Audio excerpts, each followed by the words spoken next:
a turma vai. Fica esse desafio. A ideia foi para pedir, eu falei com ela ali no ouvidinho dela ali, falei, Pérola, se eu te pedir, você faz ali para todo mundo ver, que às vezes ela não consegue, ela fica intimidada diante de todos, mas graças a Deus que ela fez. Isso é mais para te motivar, né, para te incentivar. Nós estamos, a partir da quinta-feira, agora dia 2, começamos as aulas, né? Alguns irmãos participaram das aulas aqui, da primeira aula, e com certeza essa sequência das aulas, a gente precisa perseverar. Tudo que começa, ainda hoje de manhã eu pensei nisso, eu estava vindo no avião e vinha pensando, rapaz, pessoal, olhei as fotos, vi as fotos, falei, o pessoal começou. Alguns começaram. E é bom que a gente permaneça, persista, porque o que eu quero, assim, de verdade, eu cheguei lá no domingo, lá em Mananciais, e falei para o pessoal lá, olha, eu quero ver um cantinho da nossa igreja com um fundo verde e alguém ali, alguns irmãos se revezando, porque traduzir cansa, não é fácil. E a turma se revezando para poder fazer a tradução, para a gente poder dizer, a gente faz esse serviço, a gente entrega esse serviço também. Por que não pensar que alguns irmãos que não podem escutar o que eu estou falando, ou que a gente vai louvar aqui, que eles não poderão louvar a Deus junto com a gente, por que não sonhar com isso? Lembram-se das metas que a gente falou hoje de manhã? Nós precisamos traçar e querer mais e pedir a Deus que nos abençoe, e não adianta só orar muito, como eu falei. Você acha que só orando, você vai começar a falar, representar, não sei como é que a gente fala língua, não sei. Se vocês tiveram aula, tem que perguntar isso para a professora, o que é que eu falo assim? Sim. A nossa segunda língua. Nosso país é o único que possui duas línguas oficiais, o português e o inglês. É uma língua oficial mesmo. Eu sei a todos os brasileiros que saber falar. Eu não sei nem dizer se eu falo língua. É uma segunda língua, está escrito lá. E como é que eu digo então? Eu falo língua? Eu falo em Libras. Está vendo? É uma língua. Então, olha a nossa debilidade. A começar por mim. Precisamos melhorar. Vamos melhorar, gente. Vamos melhorar. Quem puder vir, venha, participe das aulas, porque vai ser uma maravilha. Hein? Todo mundo, Vitor. A pessoa, estou aí tocando teclado e o povo. Eu só sei fazer assim, sem aplaudir, né? Aplaudir não é assim? Então, bater palmas eu já aprendi. Que bom, queridos. Olha, eu tenho alguns poucos minutos para ministrar a palavra que Deus, vou até colocar o cronômetro aqui, tá certo? Para que eu não extrapole o horário. Está rolando o cronômetro, Severo. Viu? Está rolando aqui para eu não extrapolar o tempo. Mas eu tenho uma palavra que é uma palavra para a gente abrir as ministrações do mês de março. Ministrações essas que vão ter essa temática: trabalhar em equipe. Vamos ver se isso é alguma coisa de ordem bíblica, vamos ver se isso é alguma coisa que a gente pode encontrar no nosso referencial, no nosso mestre, no nosso Salvador, no nosso Redentor, concordância no que ele fez, se está alinhado com isso que a gente está propondo a falar aqui, e tudo isso a gente vai visualizar nas mensagens que pregaremos. Esse é o mês também, né? Aliás, essa semana, daqui a poucos dias, já tem aqui um painel rosa, que a gente nunca, a turma que eu falei hoje da Cristiane empurrando, Cristiane é muito ativa, né? Que coisa boa. Olha só, o painel já está aqui, olha, mostrando para nós. Tem uma irmã ali, ó, vestida de rosa, né? Coisa linda. João, tem como mostrar ali, João? Mostra ali aquele painel ali, João. Isso, fica ligado aí, João. Mostra esse painel, vê se está para o povo de lá que está por lá pela internet poder visualizar, né? É muito bonito, além da temática da ceia que aí está, né? Dia 8 é essa semana, então fica aí a mensagem já, aniversário do Diácono Edilson. Ontem foi aniversário da Alice também, então nós vamos orar por eles, como sempre fazemos, pelos nossos irmãos aniversariantes. Isso aí, vamos orar por toda essa turma aí. Abra sua Bíblia comigo no livro de Hebreus, Hebreus capítulo 10.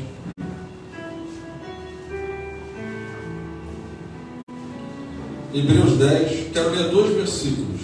versículo 24 e versículo 25. E quero pedir a você que, por favor, fique de pé.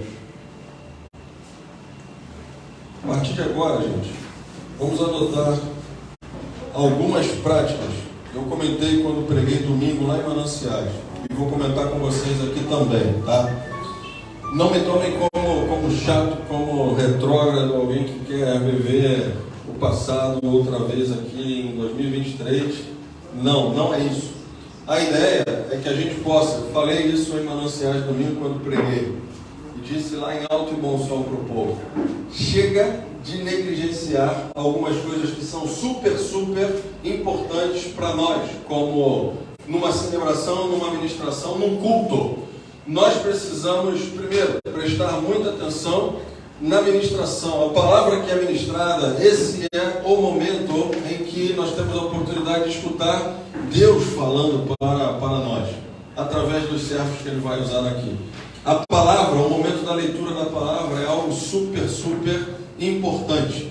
Eu diria que, sem querer classificar ou menosprezar nenhuma etapa do nosso momento de celebração, do nosso culto, mas a palavra é a hora em que a gente precisa estar 100% atento. Se há uma hora, né? Porque o louvor também é a gente quem entrega, é a gente quem louva a Deus. Então todos os momentos são importantes, mas o momento da palavra é muito sublime. Então, eu frequentei uma igreja, pelo menos eu lembro dela muito bem, enquanto chegava alguém. Presta muita atenção no que eu vou dizer agora, gente. Eu falei isso lá em Mananciais no domingo, pedi aos irmãos para seguirem essa prática. Isso é muito bom. Quando chegava alguém, tá? Eu podia estar chegando no momento do culto. Se eu chegasse atrasado, já tivesse alguém orando ou lendo a palavra, lá fora mesmo, eu ficava parado. Onde fosse, lá na escada, lá na rua ainda, só saía da circunstância de perigo. Você lembra disso? Lembra? Vocês lembram? Paradinho onde tivesse, a gente ficava, enquanto o pastor, o presbítero, ou quem estivesse abrindo o culto, fazendo a introdução, estivesse lendo a palavra e orando, ninguém se movia. A partir dali, depois, quando começava o louvor, as pessoas entravam, mas não entravam a cada um, e todo mundo vamos que vamos. A gente precisa ensinar isso, inclusive, para os meninos. A gente precisa começar a incutir isso na cabeça dele mesmo. Eu sei que às vezes é complicado, tem que dar uma catucada. Juliana, eu vejo Juliana dando uma catucada na mulher. Mas é importante ensinar, é importante admoestar eles e dizer por quê. Por que é importante? Não é só dizer ficar quieto, leva no banheiro e dá uma surra, não. É importante dizer, filho, olha só, esse é o momento da ministração da palavra. Você precisa escutar Deus falar. Ou esse é o momento em que a gente vai elevar os louvores, vai cantar para Deus. Então, olha, canta para Deus, ensina os gestos da gente, pessoal, nossas atitudes. Como é que você quer ensinar alguém, as crianças, os adolescentes, a louvarem a Deus, não é? Como é que eu, pastor, quero dar uma mensagem para a minha igreja de que ela precisa louvar a Deus, se na hora do louvor eu estou com a mão para trás? Nunca, ninguém vai levantar a mão, coisa nenhuma. O ministro de louvor pode ficar desesperado aqui, virar cambalhota, plantar bananeira, e ninguém vai levantar a mão, se eu como pastor, como líder, não fizer.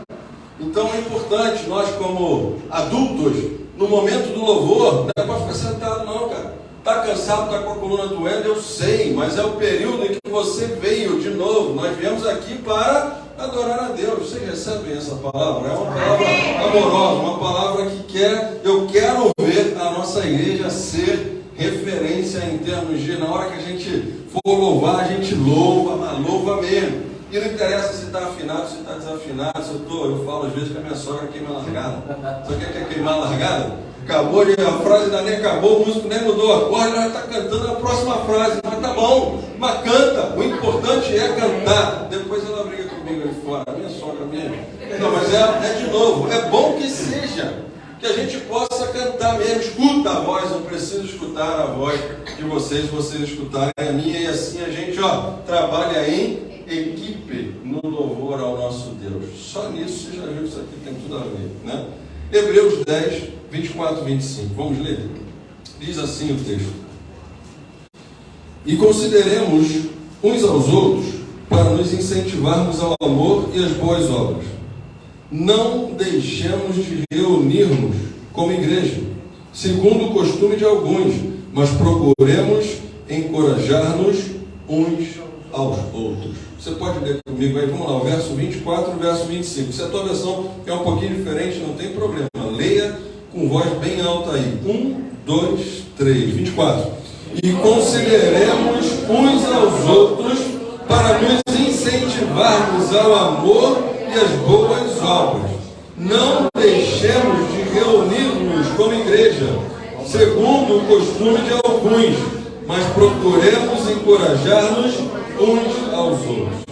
Pai, nós lemos a Tua palavra, Deus. Fala para nós, ensina-nos o que o Senhor quer falar nessa manhã, Deus. Usa-me aqui, Senhor, poderosamente, Senhor, para que a gente possa aprender de Ti e praticar na nossa vida o que o Senhor tem para nós, o que o Senhor quer para nós, de forma que a gente veja a Tua glória derramada sobre nós e o mundo lá fora possa ver em nós que nós somos realmente servos de um Deus Todo-Poderoso, Pai. Muito obrigado por essa oportunidade. No nome de Jesus. Amém. Graças a Deus. Agora sim você pode sentar. Queridos, ontem, como sempre, eu estou com a carta pastoral aqui pronta. O texto da mensagem é: trabalhar em equipe, um princípio divino. Escrevi esse texto, escrevi essa mensagem, coletei de algumas fontes, algumas informações, e está aqui a carta preparada para a gente fazer os nossos GCELs durante a semana. Mas algo aconteceu comigo que é muito, muito especial. Eu fiquei muito empolgado ontem de manhã, quando eu e Bianca tivemos a oportunidade de, depois de uma semana inteira de trabalho, de atividades, na segunda-feira, logo quando cheguei, alguém começou a discutir no horário da janta. A gente estava lá sentado no restaurante preparados para comer, e alguém puxou um assunto e logo veio me perguntando: mas, de acordo com a Bíblia, o que a Bíblia fala disso? Aí eu falei: bom, é segunda-feira ainda. Eu já estou vendo que essa semana, né, vai ser uma semana puxada. Na segunda já, Bianca estava lá de prova e ela viu. Já pude falar da Bíblia, já pude começar a evangelizar na segunda-feira à noite. Aí na terça, falei de Jesus, já na segunda, terça, quarta, quinta, a gente avançou. Quando foi ontem, sábado, nós tivemos a oportunidade de conhecer, de fazer um passeio, né? Bianca estava comigo e eu não queria fechar a semana. Normalmente quando eu estou sozinho, na sexta-feira eu já pego um avião e venho embora. Mas como ela estava comigo, a ideia foi: vou fazer o sábado, vou deixar o sábado para que ela possa conhecer, primeira vez que ela vai àquele lugar. Então eu falei: vamos fazer um turismo aí. Tá bom, fui com ela para algum lugar, para um lugar que eu não tinha lido nada a respeito, eu não sabia, na verdade, para ser sincero com vocês, mesmo já tendo ido à Colômbia algumas vezes, eu não conhecia uma cidade chamada Zipaquirá. Eu não sabia. Você pode dar um Google aí agora, se você quiser, você vai descobrir onde é esse lugar. Zipaquirá. Lá existe. E como é que eu descobri então? Uma pessoa que está trabalhando comigo, que mora em São Paulo, ele já foi lá e já tinha conhecido. Então durante a semana ele falou para a gente: olha, nós fomos lá, eu fui lá na Catedral de Sal. Eu falei: Catedral de Sal e tal. Ele falou: rapaz, é um lugar que você chega a uma mina e lá você vai, onde você tocar, você vai ver sal. E aí eu falei: tá aí, sal tem tudo a ver com a palavra de Deus. A ordem é que nós sejamos sal e luz, não é isso? E aí eu falei: tá tudo a ver. Bianca, cata aí, onde é que é esse negócio? Vamos tentar fechar um táxi para levar a gente. Eu organizei tudo ali na sexta-feira e ontem a gente foi. Eu não sabia o que era. Eu escutei falar Catedral de Sal, mas não conectei de fato o que poderia ser. Quando chegamos lá ontem, chegamos eu e Bianca, a pessoa que nos indicou não pôde ir, porque não daria tempo. Essa cidade fica aproximadamente 1h40 de Bogotá, então não dava tempo. Ele tinha voo 4h15 da tarde, o Anselmo, e ele não pôde ir. E ficou até pensando: poxa, não vou poder ir com você. Eu falei: não, cara, a gente vai. E sabe o que aconteceu? Quando eu cheguei lá, comprei os ingressos e tudo e entrei. Quando eu entrei, comecei a entrar, tinha uma fila, o rapaz, o moço que levou a gente no carro, contou alguma coisa do que é a mina e tudo, da importância daquele ponto turístico lá para a Colômbia. E aí, de repente, ele fala assim para mim, agora vocês vão entrar, eu fico aqui, e aí vocês aproveitem e depois vocês me contem qual foi a impressão de vocês, o que vocês acharam. Bom, veio uma menina baixinha assim, Vanessa, o nome dela, e foi a guia turística, e ela começou a falar, eu não tinha noção, gente, do que é. Quando a gente entrou no lugar, eu tenho fotos ali, não vai dar para... Queria compartilhar depois, não dá tempo também por causa do horário, mas depois, se vocês quiserem ver, aliás, é bom que vejam, eu compartilharei algumas das fotos que a gente fez lá. Porque o sal, o que você tem de ideia? Inclusive hoje, quando cheguei, que eu sentei com o Dinho no carro, falei da Catedral de Sal, não sei o que lá, o Dinho mas sal na montanha? E aí essa coisa começa a quebrar a nossa mente, exatamente porque quando eu entrei, falei, não, Catedral de Sal, uma montanha, uma mina, como é que é isso? E aí, exatamente é o conceito que a gente tem. Sendo nós carioca, você lembra de Salina aonde? Em que cidade? Onde é que você lembra de Salina? No Salina você lembra do mar. Você vai lembrar o quê? Cabo Frio. Logo entrar de Cabo Frio de Salinas, né? Não é isso que você lembra logo? Foi que o Dinho logo me falou. Cara, mas que mar e tu tá falando montanha? Aí eu falei, E aí a menina começou a contar a história do lugar, contar a história, de acordo com a arqueologia, tudo que foi feito, né? Tem as placas lá. E ela falou o seguinte, olha, durante muito tempo, esse lugar foi um lugar que isso aqui era tudo mar. E com o passar do tempo e tudo, então o mar. E aí tem lugares lá que mostram realmente as marcas do nível do mar que foi diminuindo, foi baixando, até que agora é realmente uma montanha, gente, uma região de serra, uma montanha, que para onde você olha, realmente onde você toca, pode tocar, fazer assim, que é tudo sal. 85% aproximadamente de cloreto de sódio, e 15% de outros minerais e impurezas. Então você vê que a maioria do ambiente é um ambiente escuro, né? Mas por conta da água que se derrama sobre a montanha e a vegetação que ali em cima está, aquela vegetação capta e filtra a água, ao ponto de, mesmo abaixo de 180 metros de altura, ainda assim a umidade baixa desce e formam-se os flocos. As imagens que a gente fez ali são impressionantes, porque aí, claro, no ambiente turístico eles dão luz, né? Luz vermelha, luz azul, luz verde, então isso fica simplesmente espetacular, e lá você vê o branquinho do sal, assim, tomando conta do espaço. Mas até aí, beleza, o que eu comecei a pensar? Bom, lá é a Praça do Mineiro, então você vai ver uma mina, onde eles vão escavucando aquela montanha de sal, e dali eles tiram uma pedra preciosa, chamada esmeralda. Naquele lugar tem lá, né, as exposições e tudo, então o pessoal tira esmeralda ali. E o que vai acontecer? Interessante é que quando a gente vai entrando assim, logo de cara, na primeira andam-se 20 metros para frente, e aí tem um primeiro marco, é um ponto, um local, tem um detalhe na parede com o número 1 em romano. Número 1 em romano. E aí, quando tem aquilo ali embaixo, tem uma plaquinha. Aí a menina começou a falar, olha, isso aqui é uma catedral.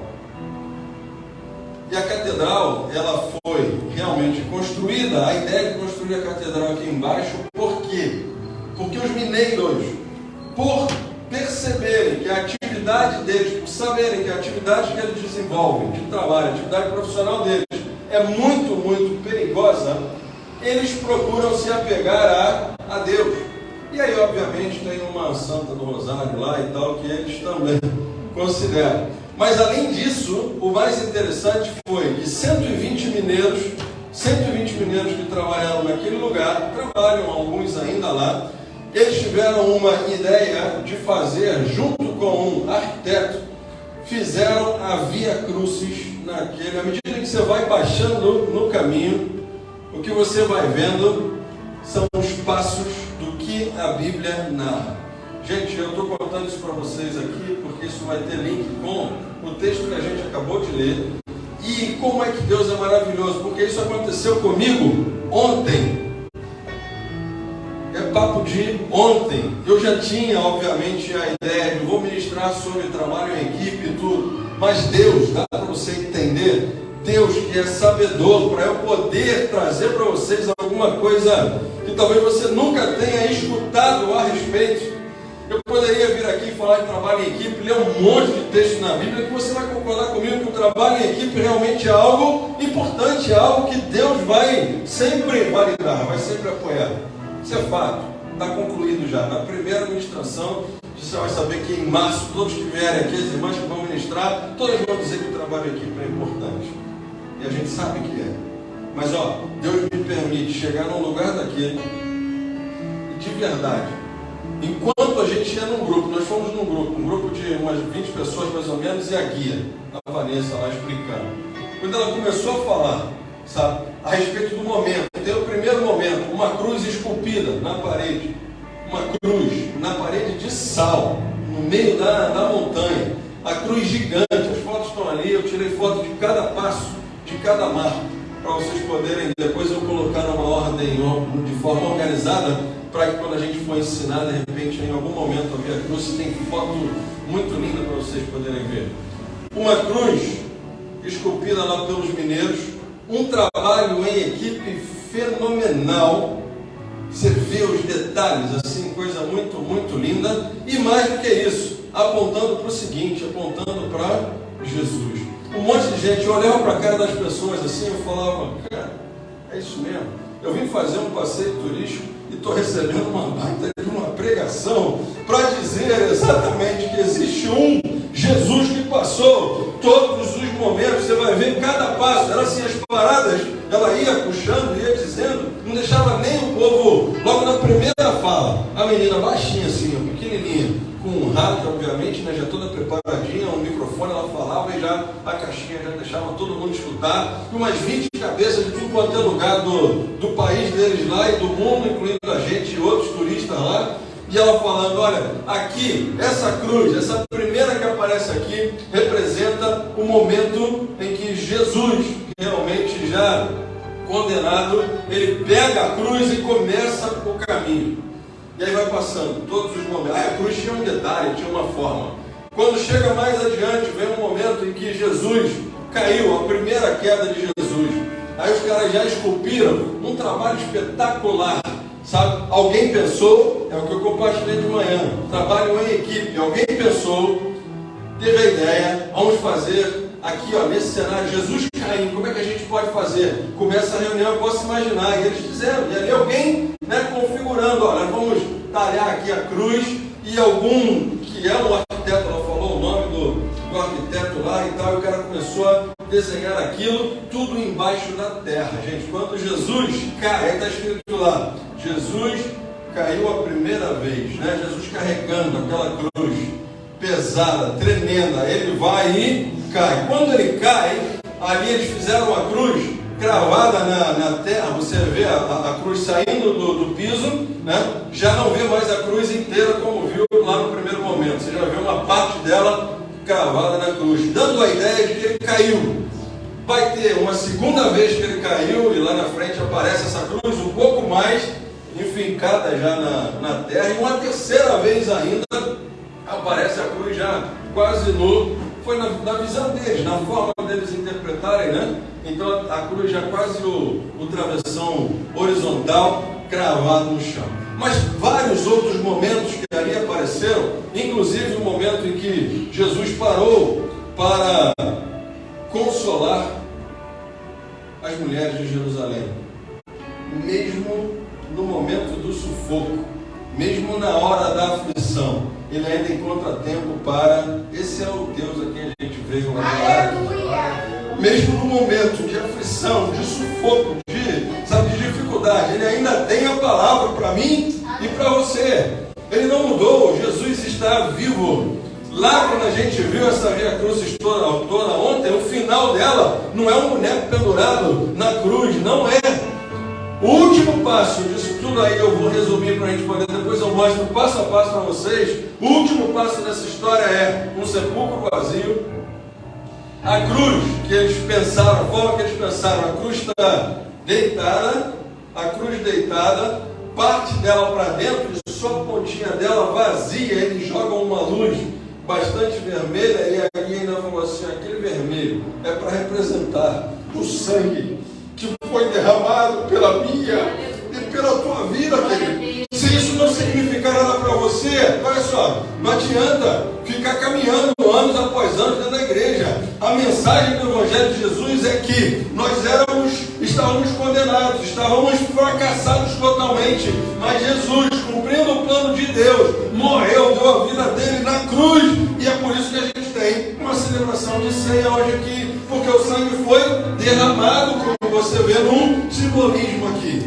O corpo dele, esse milho aí, essa espiga, representando que foi moído pelas minhas e pelas tuas transgressões. A gente precisa anunciar essa mensagem, porque hoje tem muita gente se perdendo aí fora. E a gente vai ficar o tempo inteiro fazendo o que da nossa fé? Nós precisamos anunciar, falar, não ter, vergonha nenhuma. Ontem eu fui tocado literalmente quando eu entrava, quando eu caminhava pela mina, ia descendo, até que a gente chegou 180 metros abaixo do nível da montanha, sabe? E aí 180 metros, quando chega o final da Via Crucis, tem lá realmente a catedral. Sabe como é que é? Entalhada na entrada, a menina explicou lá. Isso tem a ver com o trabalho em equipe, eu já digo para vocês como. Quem conhece a palavra e conhece as práticas da igreja, que um dia foi a Igreja Universal, que hoje é a Igreja Católica, não me refiro à Igreja Universal do reino de Deus, falo da igreja, a primeira que surgiu, que foi tendo as suas configurações, que hoje é a Igreja Católica. O que eles pensam? Para ser uma catedral tem que ter três aspectos, 3 áreas, 3 setores. O primeiro setor é o átrio, ou seja, a entrada. Na entrada, Severo, tem que ter 3 portas. São 3 acessos. Um acesso à esquerda, um acesso central e um acesso à direita. Interessante isso. Por quê? Porque ali as 3 entradas têm um simbolismo que vocês podem entender quem é, sim ou não? Vocês sabem? A Trindade aponta para quem? Para o Pai, para o Filho e para o Espírito Santo. E nós ainda fomos incluídos no contexto lá de passar pela porta. Escolham uma porta e passem.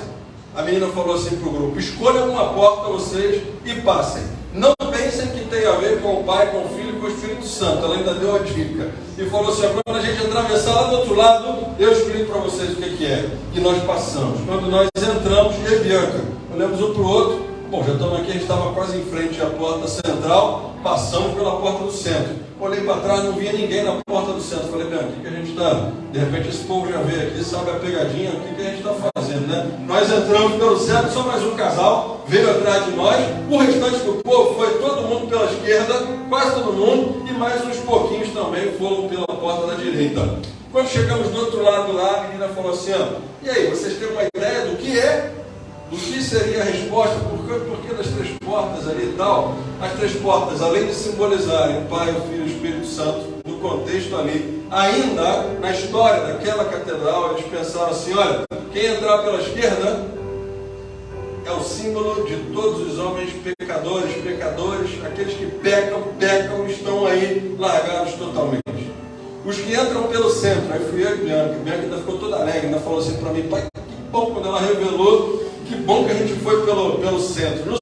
No meio são pecadores, porém pecadores que pecam e que imediatamente se arrependem e clamam pelo perdão do Pai. E aí nós falamos: é isso mesmo, cara. Não é isso que a gente fala, não é isso que a gente vem fazer aqui todo dia. Quantas vezes vocês escutam eu dizendo aqui, que eu falo sempre, não tem nenhum perfeito aqui, a não ser o referencial, o modelo que é Jesus. O restante, para onde eu olhar, e se vocês olharem para mim, é humano, é gente humana, gente falha, mas que está nesse caminho de entrar pela porta central lá da Catedral de Zipaquirá, né? A gente entrou e aí tivemos essa essa notícia. Aí tinha um pouquinho de gente que entrou pela direita, que ela falou, ó, esses aqui, aí todo mundo bateu palma, né, aquela coisa toda, esses representam quem entra pela porta direita, são os que não pecam, aqueles que já alcançaram, são aqueles que já reconhecem Deus e tal, e que estão aí sem pecar, e blá, e não representará simbologia de lá. O que importa, o que mais importa para nós é o quê? Sendo pecadores, assumidos, que reconhecem que são pecadores, é entender que teve um sangue que foi derramado para nos livrar, nos redimir de todos os nossos pecados, para assumir, para dizer, olha só, esse peca, mas aí sobre ele está aspergido o sangue de Jesus, e quando Deus olha para nós, Ele já não vê mais a gente, Ele já vê Jesus, já vê o sangue de Jesus derramado na cruz, e aí pronto, nós temos livre acesso, continuamos tendo acesso ao Pai. Gente, o que é que isso tem a ver com o trabalho em equipe? Além, obviamente, do trabalho, que quando você chega dentro da mina e você vê caminhos e caminhos por debaixo da montanha, eu ficava pensando, parece que a gente hoje é uma formiga, cara, que está dentro, ou um cupim, dentro daquele labirinto embaixo da montanha, não é? Mas o que eu quero trazer para vocês, a reflexão bem rápida, é a respeito de você pensar no seguinte: existem riscos naquela operação lá, sim ou não? Claro que existem. Ontem mesmo quando eu preparava essa carta, eu estava buscando ler algumas notícias a respeito dos riscos que são inerentes a uma operação de escavação, qualquer que seja ela. Existem vários riscos e eu posso mencionar alguns deles aqui. Primeiro, numa mina existe a poeira do minério, seja lá o minério que estiver sendo escavocado, inclusive lá, mesmo sendo salvo, se não tiverem ligados num ponto que a gente chegou, onde a exaustão, o fluxo de ar contínuo dentro daquele túnel, ele diminuiu nitidamente, tinha um ventilador desligado, estava diminuído, automaticamente a gente já começa logo a sufocar. Por quê? Porque tem poeira. O ambiente é um ambiente onde você tem resíduo e suspensão. Está voando. É um ambiente insalubre. Exatamente. Então você tem poeira de minério, é um deles. Outro risco iminente, vocês já escutaram falar muito aí recentemente, teve uma situação aqui no Brasil, deslizamentos. A explosão, para abrir aqueles túneis, eles vão abrindo com dinamite, vão explodindo com dinamite, pá, pá. E depois, claro, explora com um martelinho, mas aí já abriu a passagem. Então eles vão, no momento em que há a explosão com dinamite, ninguém sabe como está a estrutura acima de onde está sendo explodido. Então, ao explodir, pode ser que imploda. Explode e implode em cima dele, ou seja, cai em cima de quem está ali. Tá? São vários. Se você estiver duvidando do que eu estou falando, vai na internet, é o que eu sempre falo. Eu sei que tem, porque essa noite, quando eu pesquisei, eu vou falar para vocês. Vários acidentes com mineiros que morrem, perdem a vida ali. Outro risco biológico. As minas de escavação podem oferecer condições ruins de saúde. O Vitor falou em saúde. Verdade, ali tem fungo, bactéria, todo tipo de... Além de gases, que são já, que entram nos riscos químicos. Os gases que são liberados ali, né? Reações químicas diversas que acontecem, como eu acabei de falar. Você acha que o cloreto de sódio gera do nada? Quem estudou um pouquinho de química aqui sabe muito bem que qualquer reação para acontecer, no mínimo ela libera ou ela admite, absorve calor. E isso tudo gera gases. É óbvio que sim. Quem estudou um pouquinho aí de química, olhar para os mais jovens até, Luciano, estou vendo que já foi, estudou, acho que isso não lembrava. Você pensa que a palavra de Deus é instrução o tempo inteiro. Ela ataca na química, ataca na física, ataca na alimentação, ataca para todo lado, porque Deus é Deus, Ele sabe de todas as coisas, gente. Não foi Ele quem criou tudo, dono de toda a ciência, não é isso que a gente canta? É isso mesmo. Então, olha só, existem os riscos biológicos, riscos ergonômicos. Por quê? A postura, ergonomia tem a ver com a postura de trabalho, a forma com a qual a gente senta. Se o Vitor ficar o tempo inteiro horas e horas tocando com a coluna assim, quando ele levantar, vai estar assim. Imagina um trabalhador trabalhando num ambiente insalubre o tempo inteiro, o que ia acontecer com ele? Dentro de uma mina, alguns trabalhando assim, coluna, para o espaço, outros escavando, meio que agachados, ajoelhados. Gente, ergonomia era um problema lá, problemas químicos, físicos, riscos, né? Então, vamos trazer isso para o contexto da palavra de Deus, para a gente poder ver o que isso tem a ver com o trabalho em equipe. Bom, nós somos uma igreja, não somos? Somos ou não somos? Somos uma igreja. Como uma igreja, somos um grupo. Da mesma maneira que a empresa que emprega aqueles mineiros tem que saber dos riscos que estão inerentes ali para tentar mitigar, amenizar a chance deles morrerem, a possibilidade deles ficarem enfermos, terem uma doença que pode levá-los à morte. As empresas que estão ali explorando aquele espaço, lá tem as placas. Por exemplo, placa de saída de emergência, verdinho lá. Se der um chabu por aqui, a gente tem que saber para onde a gente vai correr. Então está tudo determinado, tudo identificado. A certa altura, coloca aí tem um símbolo lá do capacete. Tem lugares que tem a máscarazinha lá, coloca um respirador, porque a partir daqui, se você não usar um respirador, você poderá morrer asfixiado. Risco de queda em vários lugares, um travessão lá e a placa. Não passe daqui, porque se você cair daqui, tantos metros. Então, o lugar estava totalmente identificado. Agora, trazendo para a nossa realidade, somos uma igreja. Como igreja, precisamos ou não precisamos conhecer os riscos iminentes à nossa operação? Precisamos. Vejo alguns fazendo assim, precisamos. Precisamos. Nós temos uma missão a cumprir.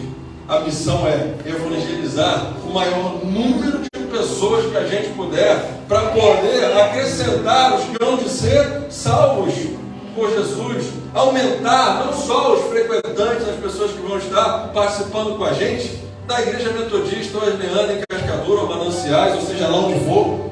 Não, o que importa é que a gente consiga fazer com que as pessoas que tomem uma decisão por Jesus estejam conscientes dos riscos que têm a partir desse momento também. Porque estando lá fora, os riscos são absurdamente grandes. Mas quando a gente entra e quando a gente assume o papel de ser cristão, eu falo igual o pastor Luciano Subirá fala numa ministração lá na Lagoinha, quando ele fala a respeito de oferta, que o pessoal diz para ele assim, mas poxa, ofertar para quê? Oferta e dízimo é coisa do Primeiro Testamento. Ele diz lá, infelizmente, meu querido, você não leu as letrinhas pequenininhas que tinham no contrato no dia que alguém pregou, que o Espírito Santo te tocou, que você levantou a tua mão e chorando você foi lá dizer, olha, eu quero aceitar essa mensagem de Jesus, a partir de agora quero ser um cristão. Muita gente não leu as letrinhas pequenininhas que tinha no contrato. Olha só, agora, livre-arbítrio, esquece esse papo. Agora não é mais livre-arbítrio, agora é a minha vontade sobre a vida de vocês, ou sobre a tua vontade. Livre-arbítrio você tinha, enquanto a graça ainda não tinha te alcançado. Agora que a graça te alcançou, agora, filho, é seguir exatamente o que eu quero que você faça. Como amenizar os riscos? Para a gente terminar essa breve reflexão. Tem uma carta aqui, que Luiz Gesselso, por favor, os líderes, Denion, irmã Cristina, essa carta é para ler e, se possível, reler. Ela está bem, eu procurei, fiz dentro do avião. Deve ter até algum erro de digitação, que já era de madrugada, eu estava meio assim, mas sentindo literalmente a presença de Deus quando eu fui escrevendo. E aqui tem um ponto que diz assim, fui conduzido, eu posso entender que pelo Espírito de Deus, a pensar o seguinte, como amenizar os riscos na nossa caminhada então.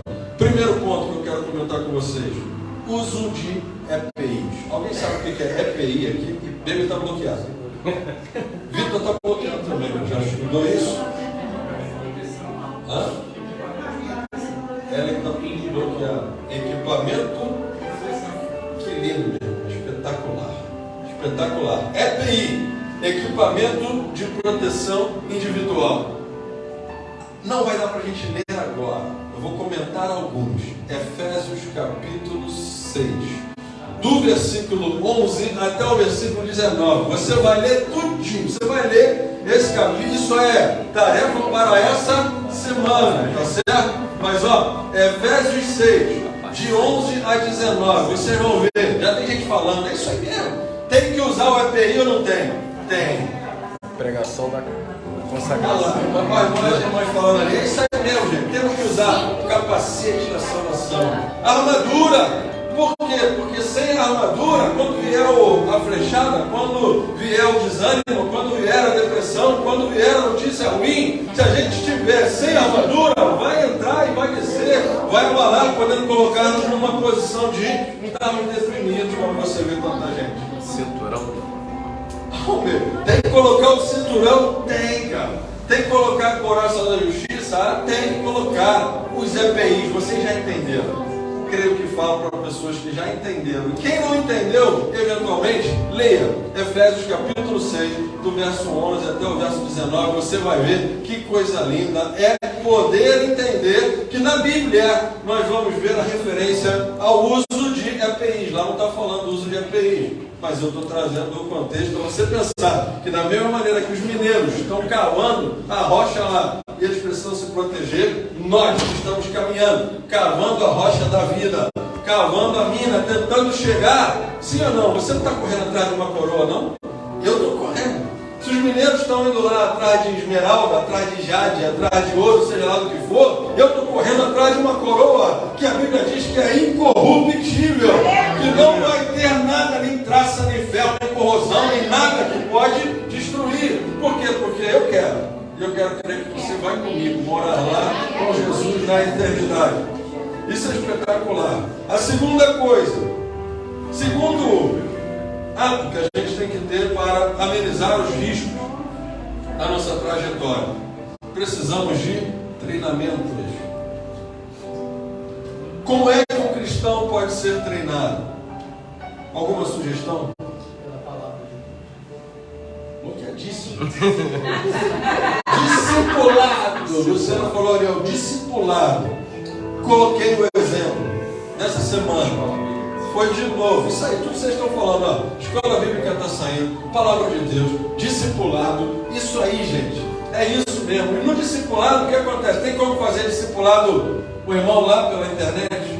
É ótimo, eu sempre farei as transmissões, por mais básicas que sejam captando através de um aparelho de celular. Mas hoje em dia é importante, porque essa mensagem pode chegar a locais onde pessoas não têm como se locomover ao templo, no hospital, em vários ambientes onde as pessoas estão debilitadas não poderão vir aqui. Teremos sempre o que fazer. Agora, você que me assiste através da internet, nunca troque.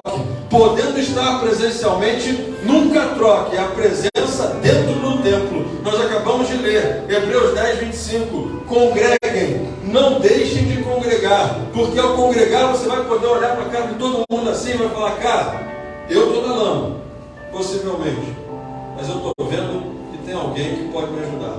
Eu estou vendo que tem alguém que está buscando. Se eu não busco e estou na lama, alguém que está buscando e está tendo êxito na sua caminhada, ele não é diferente de mim, ele não é melhor de mim, é a ação de Deus que está fazendo com que ele seja. E aí eu quero seguir na mesma linha do meu irmão.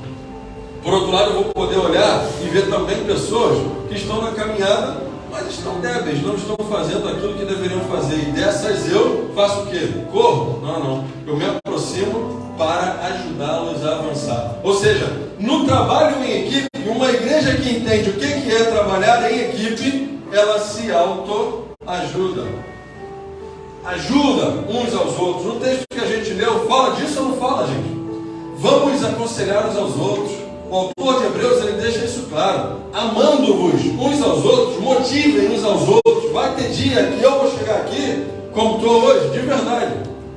Estou falando aqui, parece que estou a pleno vapor. Sentei 2 minutos ali, minha cabeça foi assim, porque eu venho de uma noite sentado num banco que nem reclinava no avião. Estou assim, mas estou de pé. Por quê? Porque o que tem me alimentado, o que tem me sustentado, a palavra de Deus, o desejo de compartilhar a palavra de Deus com vocês, é algo que, sabe, supera qualquer desejo de comer, ou de seja lá o que for, daqui a pouco eu como, daqui a pouco eu vou me alimentar, tudo bem, não me falta o alimento, eu farei isso, eu comerei daqui a pouco, mas o mais importante é se alimentar, buscar primeiro o reino de Deus, e as outras coisas todas serão acrescentadas. Primeiro ponto, então, para a gente amenizar os riscos, usar o EPI. Adão está aqui. Vou pegar ele aqui, eu gosto de pegar ele como exemplo, porque ele é meu amigo mesmo. Não briga comigo, não. Ele trabalha numa empresa onde eu trabalhei por alguns anos. Ele sabe muito bem. Vai você lá. Esses dias Bianca aprendeu isso na pele. Vai você, nessa empresa aí, pegar o aparelho celular, por exemplo, e sair assim, ó, pelo meio do corredor. Vai você fazer isso. Você ver o que vai acontecer. Tem norma lá? Alguém pode olhar um coleguinha, se eu estou fazendo isso, isso chama-se indisciplina, ok? Traduzida em risco de acidente de trabalho, mas é indisciplina, porque todo mundo sabe, quando entra lá e vai começar a trabalhar, assina um papel, uma carta dizendo, você não pode usar o celular, por exemplo, enquanto você estiver caminhando. Aí olha lá o cara. Se o Delivan, olha o trabalho aqui, trabalha lá também, é obrigação, se o Eric vai aqui, e o Delivan está olhando, igual está olhando com esse olhar 47, não 3, não, 7 para mim, o que vai acontecer? Ele também tem obrigação de fazer o quê? Mandar eu parar. Seja quem quer que seja. E muita gente boa, que eu digo, gente de comando, sabe? Igual o Delion, cheio de risco no uniforme, tá? Fica indignado, porque eles, às vezes, sendo os ditadores da regra, cometem a indisciplina, às vezes até trabalhando mesmo, mas eu quero se desliga, porque já é um hábito nosso, e aí comete aquela disciplina, aí vem um carinha que não tem divisa nenhuma, estrela nenhuma Delion, e fala para ele, eixa, para aí, vou abrir um zap, lá é um zap, que é a tradução de acidente, não é quase acidente, então, nós temos a obrigação de fazer o quê? De novo, até no mundo aí fora, a turma está se ajudando. Se você comete um ato de disciplina, nós precisamos nos ajudar. É meu, portanto, gente, é meu, estando na posição que estou nesse lugar. É importante que vocês escutem e atentem para o que eu estou dizendo. Por quê? Porque não é que eu sou melhor que ninguém, é porque é minha obrigação, é meu dever dizer o que temos que fazer. Eu tenho que me enquadrar e todo mundo que está comigo também tem que se enquadrar aí. Dá para você dizer amém? Amém. Entendendo o que está sendo dito? Tá? Primeiro ponto, então, para a gente amenizar os riscos: uso de APIs. Eu já vou terminar. Segundo ponto, treinamentos. E o terceiro ponto, sinalização no espaço de trabalho. Como é que um cristão sinaliza o espaço onde ele trabalha? Vou dizer para vocês, sem citar o nome. Uma pessoa que trabalhava comigo, Fabiana vai lembrar. Uma pessoa que trabalha ainda lá na fábrica da Rocha. Essa é uma senhora hoje já, né? E ela trabalhava, onde ela passava, ela usava um perfume, e é até proibido usar perfume hoje na indústria farmacêutica, justamente por causa disso. A Regiane, ela passava, já falei logo, tá bom, já foi. Ela é minha amiga, tá tranquilo. Se ela vir, tá tranquilo, ela me segue aí também no Instagram. Mas a Regiane ia, onde ela caminhava, por onde ela andava, onde ela andava, o cheiro dela, ela podia ter passado meia hora. Conheço um cara então, meu filho que cheira. Tem um cara, eu fui buscar o exemplo lá longe, mas esse lá lá em casa. Mas é cheiroso. É cheiroso, é verdade, mas olha aqui, escuta.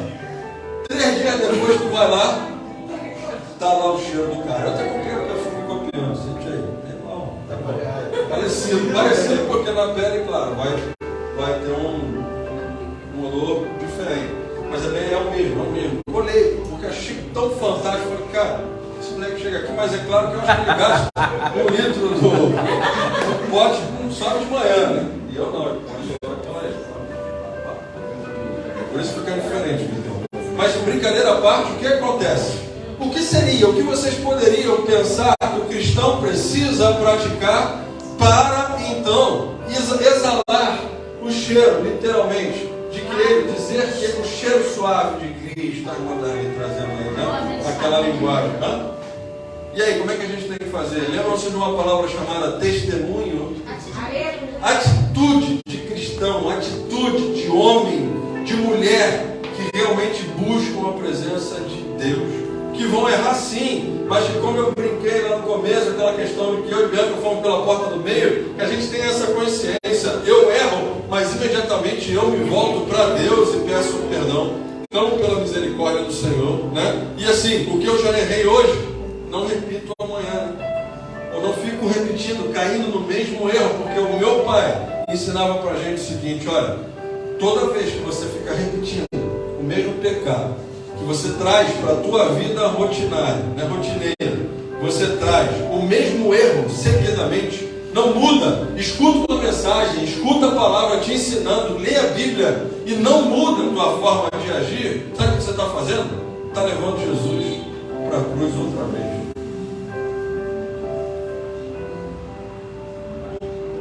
Uma pausa para vocês pensarem. Levar Jesus para a cruz outra vez. Hoje é culto de ceia. Eu já estou terminando, vou só falar a respeito ou até ler para ser mais rápido, a conclusão que eu tenho aqui na carta. Presta muita atenção, vou ler para não devagar tanto. Escrevi assim, como conclusão dessa mensagem: cada membro da Igreja do Senhor precisa desenvolver sua vida espiritual, amenizando os riscos, como explicado nessa mensagem. É óbvio que ninguém é completo sozinho, pois todo ser humano precisa de outras pessoas para se desenvolver, para se motivar a executar obras dignas de sua vocação. Para quem não sabe, o tema do ministério e da caminhada que nós temos que seguir ao longo de 2023, dado pelo nosso bispo Roberto Amaral, na Igreja Metodista Wesleyana, na 6ª região, nós somos parte dela, vivamos de modo digno a nossa vocação. Você pode falar comigo no 3? 1, 2, 3. Vivamos de modo digno a nossa vocação. Uma vez mais. Vivamos de modo digno a nossa vocação. Como é que a gente vai viver então? Se a gente realmente atuar juntos. Aqui no ambiente da igreja, apesar de nossas limitações, somos encorajados a seguir. Preste atenção aqui, por favor. Estou concluindo a mensagem. Aqui no ambiente da igreja, apesar de nossas limitações, somos encorajados a seguir, independente das circunstâncias. O Vitor não leu essa carta. Essa carta eu preparei nessa madrugada. Mas nós cantamos o quê? E você assumiu um compromisso, se você abriu a boca e cantou. Te louvarei, não importa as circunstâncias. E aí? É coincidência? Não? O que você acha? O mesmo espírito que toca no cara que vai ministrar o louvor, toca no outro lá que está no avião escrevendo a carta. Ele já sabe o que vai acontecer na celebração, que a gente é quem vai entregar. Dá para vocês entenderem a direção de Deus, onde pode levar o ser humano? Dá para você perceber? Olha o que eu escrevi, Vitor, escuta. No ambiente da igreja, apesar de nossas limitações, somos encorajados a seguir, independente das circunstâncias. Não se isole. Olha o pedido, querido, meu irmão, minha irmã. Não se isole.